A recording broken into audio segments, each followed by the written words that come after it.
आज की वीडियो में बात स्वतंत्रता संग्राम से जुड़े एक ऐसे सेनानी की कहानी है जिसने भारत को आजाद करवाने के लिए काले पानी की सजा काटी। ब्रिटिश सरकार ने भारतीय स्वतंत्रता आंदोलन में शामिल होने के कारण उनकी ग्रेजुएशन की डिग्री वापस ले ली। कहानी उस व्यक्ति की जिस पर महात्मा गांधी की हत्या का आरोप लगा। दोस्तों, आज की वीडियो में बात उस फ्रीडम फाइटर की करेंगे जिन्हें कुछ लोग विलन तो कुछ लोग हीरो मानते हैं। लेकिन दोस्तों, वीडियो को शुरू करने से पहले हमारे चैनल को जरूर सब्सक्राइब करें ताकि ऐसी ही इंटरेस्टिंग वीडियोस हम आप तक लाते रहें। तो चलिए शुरुआत करते हैं इस वीडियो की, जहां हम जानेंगे वीर सावरकर से जुड़ी वो अनसुनी कहानियां जिनके बारे में शायद ही कोई जानता होगा। वीर सावरकर एक ऐसा नाम है जो एक राजनीतिक दल और राष्ट्रवादी संगठन हिंदू महासभा के प्रमुख सदस्य रहकर अपने कर्तव्यों को निभाने के लिए हमेशा तैयार रहे। पेशे से वकील थे, लेकिन अपने जीवन के अनुभव को कागज पर उतारकर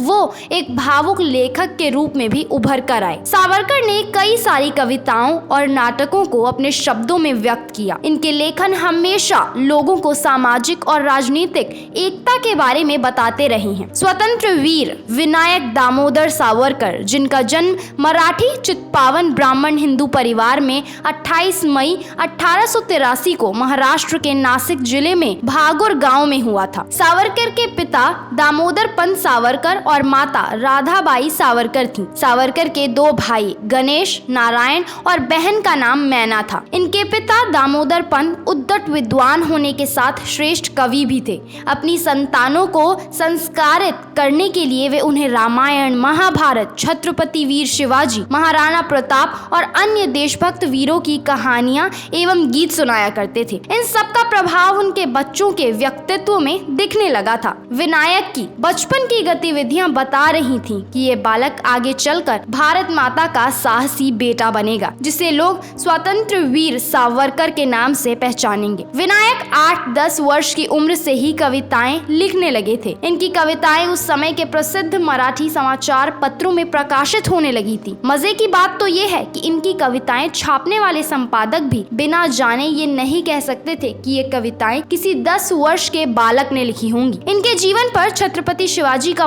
बहुत गहरा प्रभाव था। शिवाजी की विजय गाथाएं विनायक खुद तो बड़े चाव से पढ़ते ही थे, साथ ही अपने मित्रों को भी गर्व के साथ सुनाया करते थे। 10 वर्ष की उम्र में ही वीर सावरकर ने मित्र मेला के नाम से एक संगठन की स्थापना की, जिसने लोगों को भारत की पूर्ण राजनीतिक स्वतंत्रता के लिए लड़ने के लिए प्रेरित करने का कार्य किया था। जानते हैं उन्होंने अपनी संस्था की शुरुआत कैसे की? बात तब की है जब महाराष्ट्र के पुणे में प्लेग महामारी फैली थी, लेकिन अंग्रेज लोगों की सहायता करने के बजाय लोगों को मार रहे थे। तभी चाफेकर बंधुओं यानी दामोदर हरि चाफेकर, बालकृष्ण हरि चाफेकर तथा वासुदेव हरि चाफेकर से रहा नहीं गया। उन्होंने अंग्रेज अफसरों को गोली मारकर खत्म कर दिया, जिसके बाद अंग्रेजों ने चाफेकर बंधुओं को मार दिया। बालक विनायक ने जब चाफेकर बंधुओं के बलिदान का समाचार पढ़ा, जिसे सुनकर उन्हें बहुत बुरा लगा। उनके मन में कई प्रश्न उठे। तब उन्होंने प्रतिज्ञा की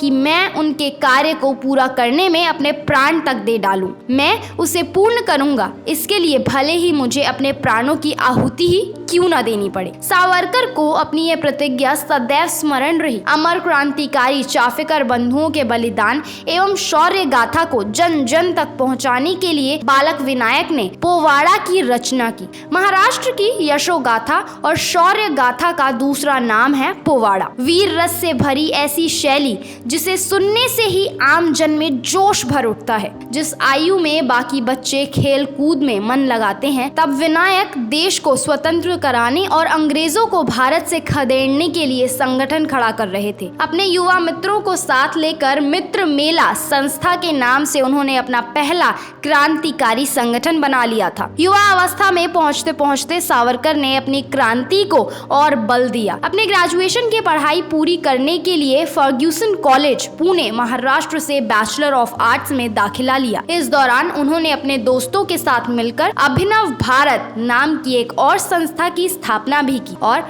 सबसे पहले विदेशी कपड़ों की होली जलाकर अंग्रेजों को चुनौती देने का काम सावरकर ने किया। लेकिन स्वतंत्रता से जुड़ी गतिविधियों में रहने के कारण उन्हें कॉलेज से निकाल दिया गया। लेकिन सावरकर झुके नहीं और अपनी पढ़ाई पूरी करने का फैसला किया। उन्होंने इंग्लैंड में लॉ की पढ़ाई करने के लिए स्कॉलरशिप का फॉर्म भरा और उन्हें ये प्रस्ताव भी मिल गया। श्यामजी कृष्ण वर्मा ने उन्हें इंग्लैंड भेजने और अपनी पढ़ाई को आगे बढ़ाने में मदद की थी। सावरकर ने वहां ग्रेजुएट इन लॉ कॉलेज में दाखिला लिया और नॉर्थ लंदन में बने इंडिया हाउस के हॉस्टल में रहे। लंदन में वीर सावरकर ने अपने साथी यानी भारतीय छात्रों को स्वतंत्रता के लिए प्रेरित किया और अंग्रेजों के खिलाफ लड़ने के लिए संगठन फ्री इंडिया सोसाइटी का गठन किया और अंग्रेजों के घर लंदन को क्रांतिकारी गतिविधियां करने का साहस भी उन्होंने दिखाया। उनके ही प्रयास से लंदन में 1857 के स्वतंत्रता संग्राम की स्वर्ण जयंती मनाई गई। इस दौरान Savarkar the honourable society of graduate in London में बैरिस्टर के रूप में काम भी करते थे। इस वीडियो में फिलहाल बस इतना ही।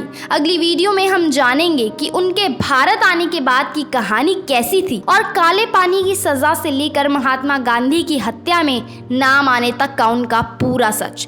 तो दोस्तों मिलते हैं आपसे इस वीडियो के पार्ट 2 में। इस वीडियो को लाइक, शेयर और चैनल को सब्सक्राइब करना बिल्कुल ना भूलें। And stay tune with your favourite YouTube channel classic peoples.